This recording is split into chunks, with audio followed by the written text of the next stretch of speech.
Ladies and gentlemen, welcome back. It's NMeade here as always. Today we continue the Legacy World Record Time Trial competition. You can read a quick summary of what this competition entails in the description below, but briefly, it is a time trial competition on different tracks using the old world record strategies used from back in the day and to see what times we can set today. Thank you all for your submissions for this one. We had a healthy amount of submissions for this competition. This one was a ton of fun to play with the old shortcut on BC3. Right now on the screen you're seeing the results of the fourth competition on GBA Bowser Castle 3. We had a nice mix of times throughout the competition leaderboard with some back and forth battle between both Choi and Mel during the competition at the very top. Very awesome to see not only one but two players hitting a 2-minute time for this category. And to my knowledge, the previous best time for this category was around a 2:01.2 from several years ago, so that was quite awesome to see. I reached out to Choi for some feedback regarding his run, the best splits he hit, best paces he hit, and more. Here is Choi's feedback. Choi's best splits he hit during the competition were 39.9 laps for laps 1 and 2, noting the one on lap 2 was going under the thwomp on lap 2 due to a bad lap 1. And going around the thwomp, his best lap he hit was a 40.0. During his attempts, he realized how much faster it is getting the low shortcut and instantly wheeling into top speed as opposed to a high shortcut and charging the main turbo. Even though doing the re-wheelie method as an extra chain wheelie per lap, it is still faster even with a hard drop wheelie. His best 39.9 laps that he hit had 2 drop chains and 1 full chain with average low jumps.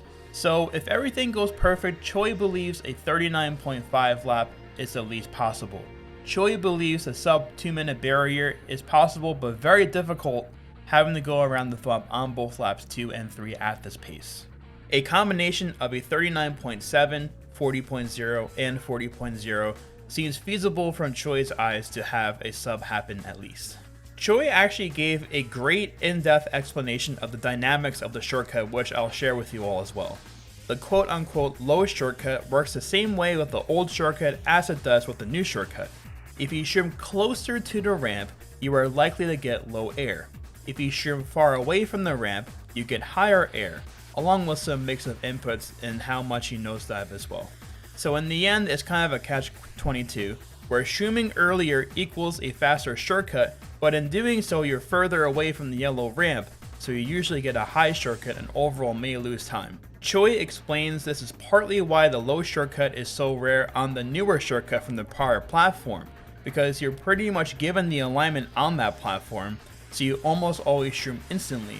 On this older shortcut for this challenge in particular, you don't land on the platform with the perfect alignment right away, so it takes a little bit longer to do where people shroom closer to the yellow ramp and get the low shortcut more frequently, which I thought was a very cool distinction to make. I actually wasn't even cognizant of this until he actually broke this down and I kind of compared, and that actually makes a lot of sense now. He goes on to mention the most optimal way to do the shortcut would be coming into the shortcut more to the left on the previous platform and spin drift super hard so that when you land you are already physically close to the ramp to make you more likely to get a low shortcut, in addition to already having the alignment from the spin drift for the most part so you can shroom very fast and not have to wait to drive up closer to the ramp. In closing, Choi comments a low shortcut with the chain wheelie after compared to a regular high shortcut, charging the main turbo saves roughly 300 to maybe 350 milliseconds, which is very significant per one lap. So over all 3 laps that saves at least almost a second, which is huge. So Choi, thank you very much for the insightful feedback. I hope everyone who participated in this competition enjoyed the challenge. Now, let's watch Choi's competition winning run, GBA Bowser Castle 3 old shortcut in 2 minutes, 728 milliseconds.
Congratulations again to Choi, and thank you all who submitted times for the GBA Bowser Castle 3 competition.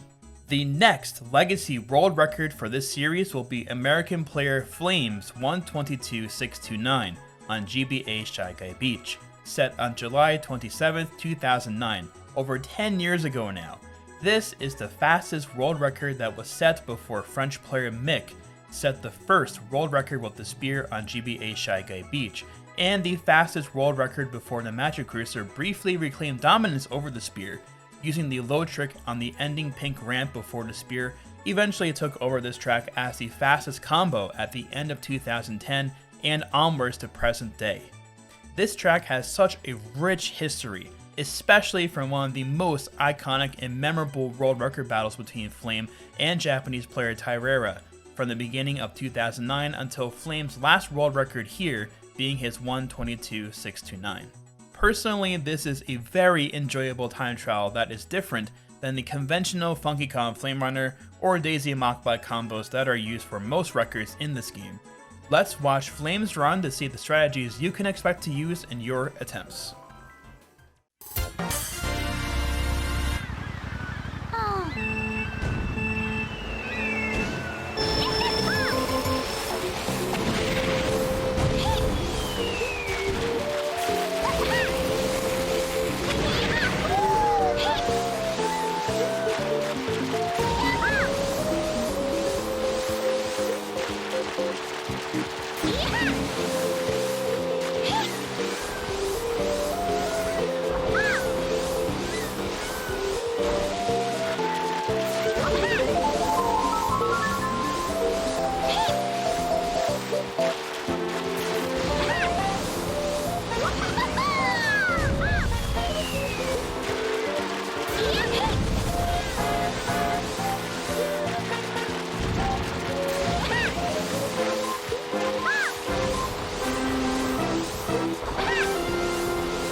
I am pretty sure I commented this for most of these videos already, but that was such a huge nostalgia trip.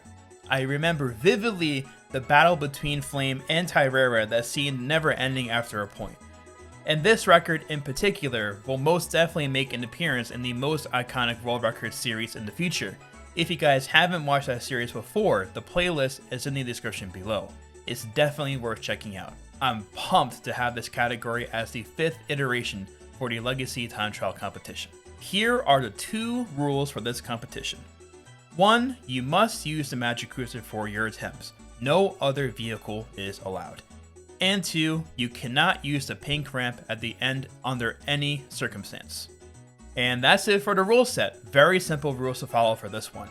I'll throw in some helpful tips for your attempts for those who may not have time trialed this before with this combination. If you notice when watching Flames run, he is releasing his mini turbo just before it transitions from the water back to the beach instead of releasing the mini turbos right away.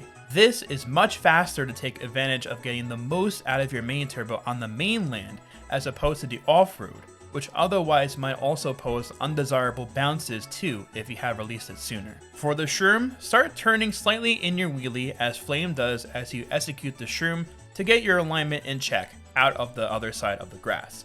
There is a marginal zone of the grass on the side here that does not severely slow you down. This is where you should be shrooming to make sure you don't slow down too soon out on the other side of the grass. Slowing this down, I always align for this strip of darker grass in particular over here to get my alignment exact for the following turn, drifting on the very edge of the water here just as Flame does. The last bonus tip I'll mention too is that for those who aren't as experienced with the Magic Cruiser, Generally, we are trying not to turn in our wheelie at all in this game under most circumstances. However, with that in mind, the Magic Cruiser has very forgiving acceleration, meaning that slight wheelie nudges pose very marginal time loss compared to, let's say, doing this on the Flame Runner, whose acceleration is far worse. Getting better times here for this strategy in particular will come from good alignments transitioning in and out of the water and drifting very tightly on the fringe of the out of bounds here, as you'll see on each lap. Once you get the flow of how each lap is driven here, you won't need to wheelie nudge as often and will find you will hit faster lap times as a result. And that's all, folks. I hope you guys are as excited as I am to give this competition a good try and have fun with it, which is always the goal of this competition series. I have many exciting ones lined up in the future, which I am greatly looking forward to. To stay up to date with the results of these competitions and new ones on the way, along with other time trial content on the channel, be sure to subscribe to the channel and also give the video a thumbs up if you enjoy these. I appreciate all of your support as always. Good luck to everyone, and I'll be seeing all of you guys, my fellas, in the next one wrapping up the results of this competition. Take care.